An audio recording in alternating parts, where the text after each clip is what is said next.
Paris. When you hear that name, you think of the Eiffel Tower, the Louvre, cafes, and cobblestones.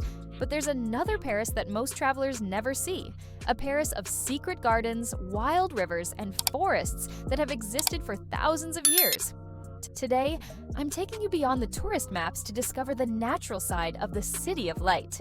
This is the Paris that breathes, grows, and surprises you when you know where to look. The unexpected forests.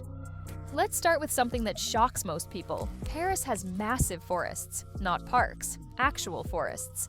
The Bois de Vincennes on the eastern edge of Paris is bigger than Central Park in New York. We're talking about 995 hectares of woodland, lakes, and meadows. And it's not manicured.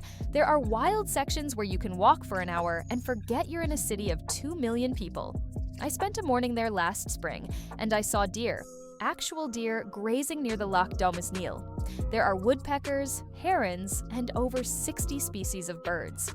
The park floral inside the Bois has thousands of plant species, but the real magic is in the wild areas where nature just does its thing. Then there's the Bois de Boulogne on the western side. It used to be a royal hunting forest. Now it's this strange mix of formal gardens and genuinely wild woodland. Early morning, before the joggers arrive, you can walk through sections that feel prehistoric. Oak trees that are 200 years old, quiet lakes where the only sound is ducks and the wind in the leaves. What's fascinating is that these aren't parks in the traditional sense. They were royal forests that got absorbed into the city as Paris expanded. So you're walking through ecosystems that are older than the city itself. The trees don't care about human history. They were here before Napoleon, before the French Revolution, and they'll be here long after we're gone. Most tourists never see these places. They're stuck in the central arrondissements fighting crowds at the Louvre. But take a 20-minute metro ride, and you're in a different world. The Seine beyond the postcards. Everyone knows the Seine. You've seen it in a million photos, right? But the Seine that tourists see that stretch through central Paris with the bridges and the boats, that's maybe 5 kilometers. The river is 777 kilometers long. And even within Paris, there are sections of the Seine that feel wild. Head to the western suburbs, areas like Bougival or the Ile de la Jatte, and the river changes character completely. It widens, slows down, and becomes home to serious wildlife. Cormorants nest on the islands. You'll see fishermen catching pike and perch. Yes, the Seine has fish now. It was basically dead from pollution for decades, but it's been recovering. They even plan to make it swimmable again for the Olympics. I walked along the Seine path near Neuilly one evening, and it was completely empty. Just me, the river, and the sound of water birds. The city was right there. You could see the skyscrapers of La Défense in the distance, but I felt completely removed from urban life. There are also the canals. The Canal Saint-Martin gets some attention because it's trendy, but the Canal de l'Ourcq stretches for 108 kilometers northeast of Paris. You can walk or bike along it through forests and fields. The water is green and still, lined with poplars, and in summer it's almost magical. The thing about water is it creates corridors for nature. Birds follow rivers, fish create ecosystems, plants grow along the banks. So even in the middle of a dense city, the Seine and the canals are like highways for wildlife, connecting green spaces and allowing nature to persist. Secret gardens and forgotten spaces. Paris has over 400 parks and gardens, but some of them are so hidden that even Parisians don't know about them. The Jardin Sauvage Saint-Vincent in Montmartre is locked most of the time. When it's open, you'll find a completely wild garden on the side of the hill. Native plants, wildflowers, no maintenance. It's what Paris would look like if humans disappeared. There's something humbling about it. The Promenade Plantée, the world's first elevated park, built on an old railway line, runs for nearly 5 kilometers across eastern Paris. Parts of it tunnel through buildings, then emerge into open-air sections with bamboo, rose gardens, and mature trees growing 10 meters above street level. You're walking through the city, but you're in a completely different layer of it. Then there are the community gardens. Paris has hundreds of them now, tucked into unused corners, on rooftops, and courtyards. Local residents grow vegetables, herbs, flowers. They're small rebellions against concrete. I visited one in the 20th arrondissement that was built on a former parking lot. Tomatoes and zucchini growing where cars used to sit.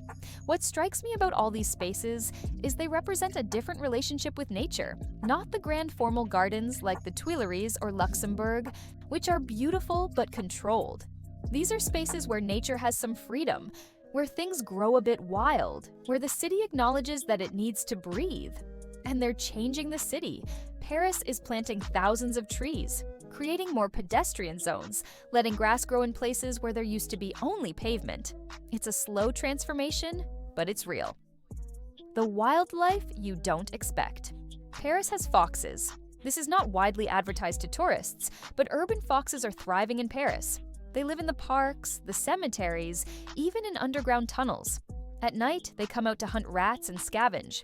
Residents in areas near the Buttes Chaumont Park see them regularly.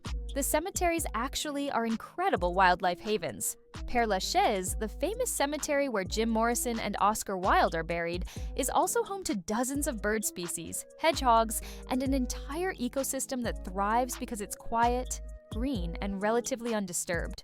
Peregrine falcons nest on Notre Dame Cathedral, or they did before the fire. They're returning now. These are birds that can dive at 300 kilometers per hour, and they've chosen to live on a Gothic cathedral in the middle of Paris because the height is perfect for hunting pigeons. The Jardin des Plantes, the botanical garden, has been operating since 1626. It's one of the oldest scientific institutions in the world. They have greenhouses with ecosystems from rainforests to deserts, and a small zoo that focuses on conservation. But even better is the Alpine Garden, where they've recreated mountain environments from around the world in the middle of Paris. What's interesting is that Paris, like many cities, is becoming more biodiverse in some ways. As agriculture intensifies in rural areas with monocultures and pesticides, cities are providing habitats. It's paradoxical, but true. Urban areas can be refuges for nature if we design them right. Why this matters. So why am I telling you all this? Because I think we travel wrong sometimes. We go to cities and we see buildings, museums, restaurants, which is great. That's culture, that's history. But we forget that cities are also ecosystems. They're places where humans and nature are constantly negotiating space.